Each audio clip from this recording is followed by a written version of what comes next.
Lalitha Kumaramangalam. I mean, the National Commission for Women is taking up Ankita's case. Very good. It's got political, it's been politicized. But there are, every hour in this country, there is a case being registered. Where is the problem, ma'am? First of all, I think, the law needs to be strengthened. As you mentioned, the first offense is bailable, and it should be made a non-bailable, non-cognizable offense.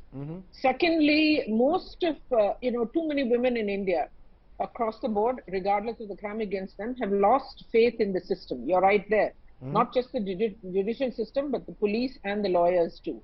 As was said by one of the other panelists, the poor child who's still facing so much problems, people are very easily buyable. And, this whole thing, I mean, it sounds like a ghisa pita thing that one goes on saying, but India is still steeped and soaked in patriarchy. Our men and our young boys, regardless, the brazen, sort of entitlement that they show when it comes to them following a girl or expecting any girl to immediately give in to them just because they want something from those girls is sickening.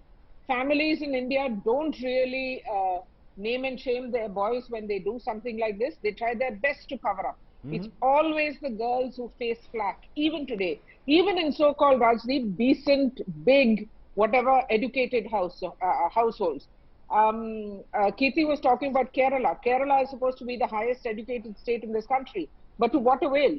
So you're saying it is the patriarchal mindset which still prevails across classes. Everything put together, but we have to strengthen, we have to also, make the police more accountable. I'm sorry, ma'am, but I know that there are some brilliant police officers in this country, but increasingly you see how lightly the local police station takes complaints of stalking or domestic violence. And I've dealt with this when I was at the NCW.